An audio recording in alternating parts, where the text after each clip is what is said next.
vision of the enemy that would not fall privy to the power of deception. When the enemy comes in like a flood, the Lord said he would lift up a standard against him. This is the nation that is positioned so high up in the spirit that can see when you're hungry, desperate, and messed up, and when you ascend. I want you to hear what I just said. When you ascend to your wilderness, there will be a nation of kingdoms, a kingdom of leadership that will be in position, that will see you when you ascend. They were not taken by deception. They were not deceived by the enemy. That's the 2/3 of the stars that were still in position, overlooking the nations, overlooking generations, and could see when the sons and daughters were being cast into the wilderness. And that is the day they have been prepared. Seek ye Zion, the nation that's been prepared to feed you in this season. Seek you first, now, not tomorrow. The nation that's been prepared to feed you. I'm almost done, but I need to work this for a moment. I need you to get this. I don't want you to leave me hanging out here. I don't want to leave you hanging out there. I want you to follow me all the way to the end. Because as much shouting as we've done, that's not the part to shout about. Because the dragon represents deception, and how deception was sent by the enemy into the house of God to bring division amongst the saints. There have been relationships that never meant to be established. There have been connections that were never supposed to happen.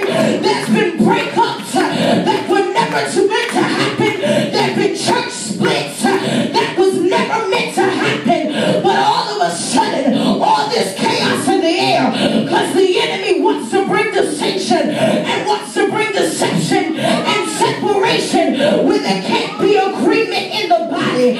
But God said there is a nation that has been prepared. I need somebody praying. There is a nation that has been prepared, and they're positioned in a position where they can see you, and they can see your desire, and they understand your wilderness. God said there are leaders that have been positioned. Don't move until you've been fed for your destined amount of time. Now. As much as that was something to shout about, can I give you the real part? Come on. So, the woman went and ascended. That's what the Lord told me. The woman went and ascended to her wilderness. And so when she ascended to her wilderness, there was a prepared place in a wild area. And in that wild area, there was food for her to be fed for a specific amount of time. Beyond that specific amount of time, there was no refuge for her. She could no longer be secured or protected by her wilderness, Minister Nate. Past that time that God had ordained her to be in the wilderness. So when she could no longer feed herself in the wilderness or be sustained in the wilderness, it was a sign that it was time for her to move. Yes, amen. Got it. Amen. Because as dry and uncultivated as the wilderness was, there was still refuge in the wilderness. That's right. And when the refuge went out, then she knew it was time for her to move. Amen. Come on. I know it seems like I'm taking my time, but I'm almost done. And so because she had refuge in the wilderness, she was was secured. And so now all of a sudden, the word says she went there into the wilderness, but I still didn't understand what the wilderness was. All right. I understand what it says. It says the wild animals there. You see some snakes there and all those things that move by feelings and all that, you know. But the Lord said that the wilderness is that place where I deal with your humanity. Because right about this time, you're trying to figure out how is it that my baby was protected and I was left in the face of danger. And when I needed help, the only thing you did was send me to a dry, uncultivated place where I'm looking for something more than this. I wanted to be caught up. Well, I could not be caught up with the vision. But you sent me to a dry place. Whoa, Jesus. You sent me to a place where there's no flowing waters.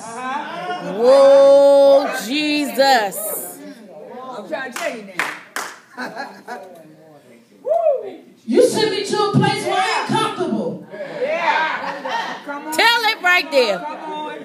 And it ain't no noise around me that can drown out the way I feel.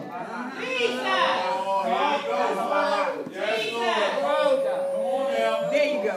Ain't nobody even understanding where I'm at because it's so dry. I can't even feel what people feel when I minister.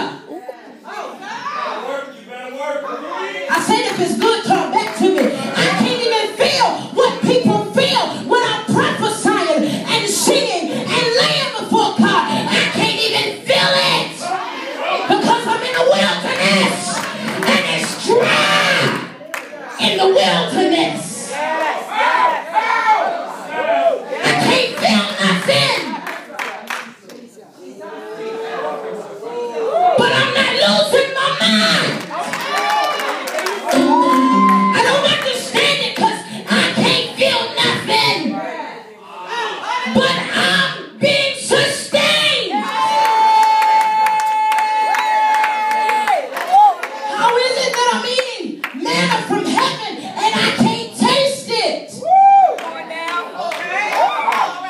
But I know how to stand when the authority of God declares I need to. And when he delegates something to me, I'm not afraid. But I can't feel nothing. That's the place to be. Right there. I agree with the word. I'm not even sitting here fighting the truth. I just can't feel it like you feel it. People shaking and rolling on the floor and all that. I don't feel it. But I'm sustained. And when I open my mouth, I know God is with me. Even though I can't feel nothing. Because I'm in my wilderness.